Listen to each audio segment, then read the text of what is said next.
श्रीविष्णोः सतनाम स्तोत्रम्। नारद उवाच। ॐ वासुदेवं ऋषिकेशं वामनं जलशायिनं जनार्दनं हरिकृष्णं श्रीवक्षं गरुडध्वजं वाराहं पुण्डरीकाक्षं नृसिंहं नरकान्तकम् अव्यक्तं शाश्वतं विष्णुं अनन्तम् अजमव्ययम् नारायणं गदाधक्षं गोविन्दं कीर्तिभाजनं गोवर्धनोधरं देवं भूधरं भुवनेश्वरं वेत्तारं यज्ञपुरुषं यज्ञेशं यज्ञवाहकं चक्रपाणिं गदापाणिं शङ्खपाणिं नरोत्तमं वैकुण्ठं दुष्टदमनं भूगर्भं पीतवाससं त्रिविक्रमं त्रिकालज्ञं त्रिमूर्तिं नन्दिकेश्वरं रामं हयग्रीवं भीमं रौद्रं भवोद्भवं श्रीपतिं श्रीधरं श्रीशं मङ्गलं मङ्गलायुधं दामोदरं दमोपेतं केशवं केशिसूदनं वरेण्यं वरदं विष्णुं आनन्दं वसुदेवजं हिरण्यरेतसं दीप्तं पुराणं पुरुषोत्तमं सकलं निष्कलं शुद्धं निर्गुणं गुणशाश्वतं हिरण्यतनुसङ्काशं सूर्यायुधसमप्रभं मेघश्यामं चतुर्बाहुं कुशलं कमलेक्षणं ज्योतिरूपमरूपं च स्वरूपं रूपसंस्थितं सर्वज्ञं सर्वरूपस्थं सर्वेशं सर्वतोमुखं ज्ञानं कूटस्थमचलं ज्ञानदं परमं प्रभुं योगीशं योगनिष्णातं योगिनं योगरूपिणं ईश्वरं सर्वभूतानां वन्दे भूतमयं प्रभुं इति नाम शतं दिव्यं वैष्णवं खलु पापहं व्यासेन कथितं पूर्वं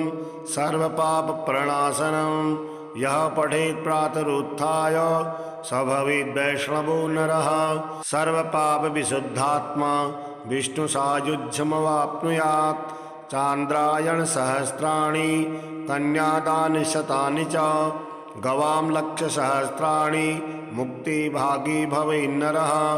अश्वमेधायुतं पुण्यं फलं प्राप्नोति मानवः। ॐ वासुदेवं ऋषिकेशं वामनं जलशायिनं जनार्दनं हरिकृष्णं श्रीवक्षं गरुडध्वजं वाराहं पुण्डरीकाक्षं नृसिंहं नरकान्तकम् अव्यक्तं शाश्वतं विष्णुं अनन्तम् अजमव्ययम् नारायणं गदाधक्षं गोविन्दं कीर्तिभाजनं गोवर्धनोधरं देवं भूधरं भुवनेश्वरं वेत्तारं यज्ञपुरुषं यज्ञेशं यज्ञवाहकं चक्रपाणिं गदापाणिं शङ्खपाणिं नरोत्तमं वैकुण्ठं दुष्टदमनं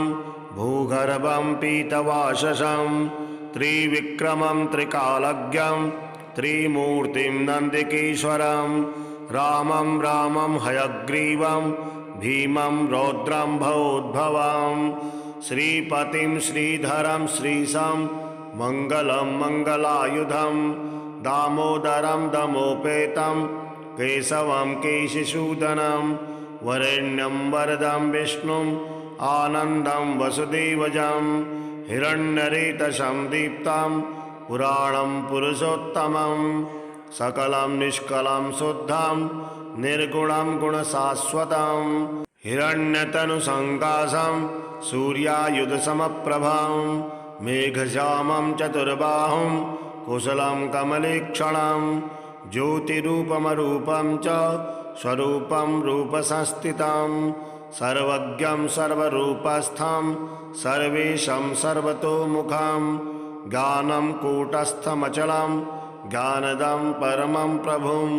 योगीशं योगनिष्णातं योगिनं योगरूपिणं ईश्वरं सर्वभूतानां वन्दे भूतमयं प्रभुं इति नाम शतं दिव्यं वैष्णवं खलु पापहं व्यासेन कथितं पूर्वं सर्वपापप्रणाशनं यः पठेत् प्रातरुत्थाय स भवेद् वैष्णवो नरः सर्वपापविशुद्धात्मा विष्णुसायुज्यमवाप्नुयात् चान्द्रायणसहस्राणि कन्यादानि शतानि च गवां लक्षसहस्राणि मुक्तिभागी भवेन्नरः अश्वमेधायुतं पुण्यं फलं प्राप्नोति मानवः। ॐ वासुदेवं हृषीकेशं वामनं जलशायिनं जनार्दनं हरिकृष्णं श्रीवक्षं गरुडध्वजं वाराहं पुण्डरीकाक्षं नृसिंहं नरकान्तकम् अव्यक्तं शाश्वतं विष्णुं अनन्तं अजमव्ययं नारायणं गदाधक्षं गोविन्दं कीर्तिभाजनं गोवर्धनोधरं देवं भूधरं भुवनेश्वरं वेत्तारं यज्ञपुरुषं यज्ञेशं यज्ञवाहकं चक्रपाणिं गदापाणिं शङ्खपाणिं नरोत्तमं वैकुण्ठं दुष्टदमनं भूगर्भं पीतवाससं त्रिविक्रमं त्रिकालज्ञं त्रिमूर्तिं नन्दिकेश्वरं रामं रामं हयग्रीवं भीमं रौद्रं भवोद्भवं श्रीपतिं श्रीधरं श्रीशं मङ्गलं मङ्गलायुधं दामोदरं दमोपेतं केशवं केशिसूदनं वरेण्यं वरदं विष्णुं आनन्दं वसुदेवजं हिरण्यरेतसं दीप्तं पुराणं पुरुषोत्तमं सकलं निष्कलं शुद्धं निर्गुणं गुणशाश्वतं हिरण्यतनुसङ्काशं सूर्यायुधसमप्रभं मेघश्यामं चतुर्बाहुं कुशलं कमलेक्षणं ज्योतिरूपमरूपं च स्वरूपं रूपसंस्थितं सर्वज्ञं सर्वरूपस्थं सर्वेशं सर्वतोमुखं ज्ञानं कूटस्थमचलं ज्ञानदं परमं प्रभुं योगीशं योगनिष्णातं योगिनं योगरूपिणं ईश्वरं सर्वभूतानां वन्दे भूतमयं प्रभुं इति नाम शतं दिव्यं वैष्णवं खलु पापहं व्यासेन कथितं पूर्वं सर्वपापप्रणाशनं यः पठेत् प्रातरुत्थाय स भवेद् वैष्णवो नरः सर्वपापविशुद्धात्मा विष्णुसायुज्यमवाप्नुयात् चान्द्रायणसहस्राणि कन्यादानि शतानि च गवां लक्षसहस्राणि मुक्तिभागी भवेन्नरः अश्वमेधायुतं पुण्यं फलं प्राप्नोति मानवः। ॐ वासुदेवं हृषीकेशं वामनं जलशायिनं जनार्दनं हरिकृष्णं श्रीवक्षं गरुडध्वजं वाराहं पुण्डरीकाक्षं नृसिंहं नरकान्तकम् अव्यक्तं शाश्वतं विष्णुं अनन्तं अजमव्ययं नारायणं गदाधक्षं गोविन्दं कीर्तिभाजनं गोवर्धनोधरं देवं भूधरं भुवनेश्वरं वेत्तारं यज्ञपुरुषं यज्ञेशं यज्ञवाहकं चक्रपाणिं गदापाणिं शङ्खपाणिं नरोत्तमं